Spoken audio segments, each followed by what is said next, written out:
Self-doubt is something that has come to many people, and myself inclusive. Have you heard the word or the phrase help my unbelief? This is something that has happened to every one of us, and I think I'm the champion of it. So today I feel very necessary that we talk about how to overcome self-doubt. Self-doubt is that disbelief, that doubt that you have on yourself, that incompetence that come on you, not necessarily because you're incompetent, but sometimes, we just don't believe ourselves the way other people believe us. So it comes on us and we begin to imagine ourselves and begin to ask ourselves question, can we do this? Can we do that? Is that who I am? I just need you to know that if you are in that phase, because every one of us do find ourselves in that phase, if you are in that phase, it is okay and you can overcome it. Now, you may doubt yourself in this particular area and believe yourself in the other area because you have honed your tools, you have practiced on this area and you're perfect at least, or at least good enough. So you do not bother yourself. I don't care when I hop into a car. I know I can drive and I just go ahead and drive. However, I have found out that when I get into a new city, a new state, that I do not understand the network of the road network, I begin to doubt myself. I begin to drive a little more careful. I begin to be unnecessarily careful, which is just okay when you're entering a new terrain. So even though I'm a good driver, I'm a confident driver, because I'm in a new state, in a new environment, I begin to ask myself questions. How do I turn? What is the road sign? I don't want to get a ticket and all of that. So if you are having a doubt now, it is not in any way to say that you're not good enough, but rather it is to say that you need to practice and perfect yourself in certain things. Now, I have a little bit of suggestions and tips that have worked for me to overcome self doubt. Times when I feel inadequate, the things I do that help me boost my confidence and give me an urge to try. The first thing is develop your skill set. If there's an area you feel inadequate about, go ahead and work on it.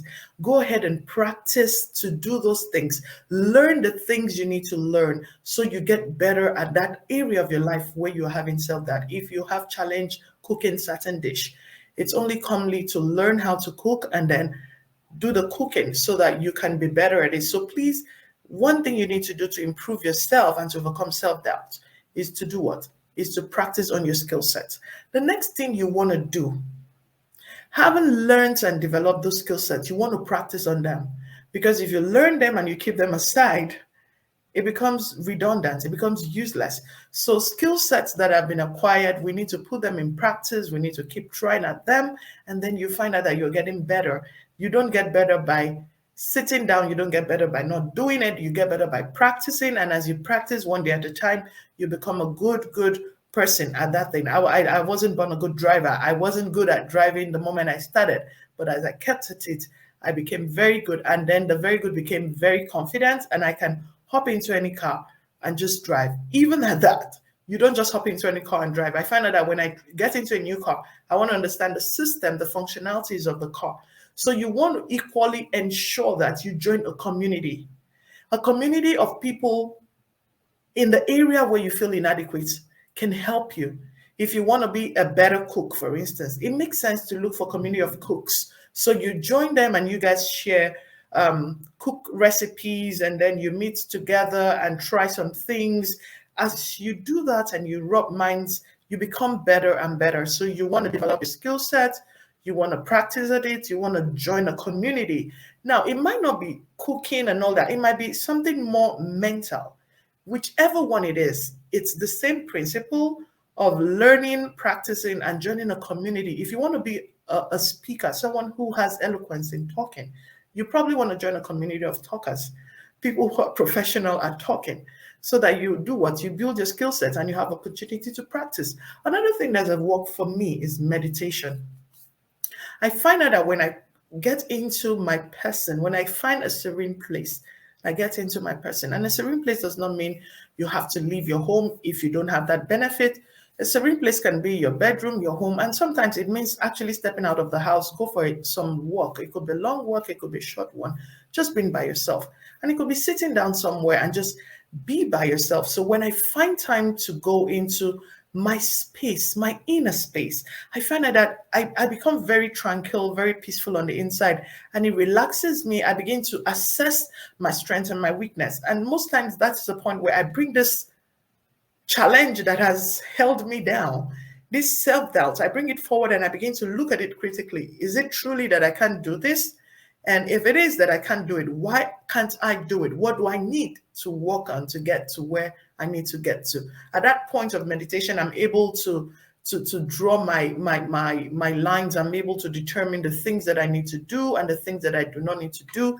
I'm able to put myself in proper perspective, and then I take it up from there. So meditation is very crucial to calm your mind and to help you think straight. Another thing that I think it's very, very, very, very, very important is prayers. I pray. When I feel down and out and I feel I can't do a thing, I just go ahead and pray. I talk to God and I'm like, help me. I'm having challenges here. What do I need to see? What do I need to do? And look, self-doubt, sometimes it's the things we know how to do very well, right? You are writing, you're a writer, you write a lot, but then you get to that point where they call writer's block. And then you begin to ask yourself, am I truly a writer? Should I have started this project at all? So you want to pray and ask for clarity. You want to ask your subconscious to open up and allow you to tap into the realm of inspiration so that you can get understanding to know what to do next. It applies to everything in life, everything. And then the next thing I'll suggest, having done all of this, is just do it. Just do it.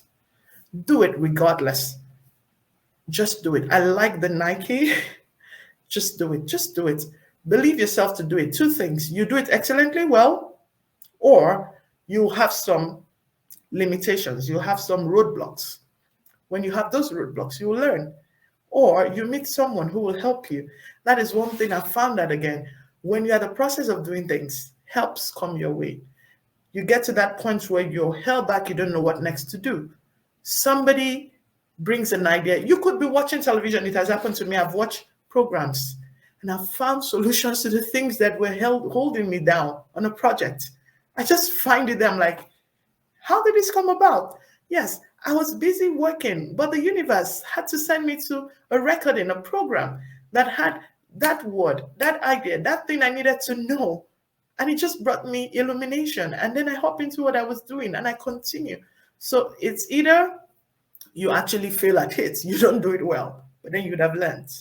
Or you meet help, someone comes your way and help you. Or you keep the project aside and you're tired, you're relaxing, you're taking a walk, you see a signpost and it speaks to you, you're watching a TV program and it speaks to you.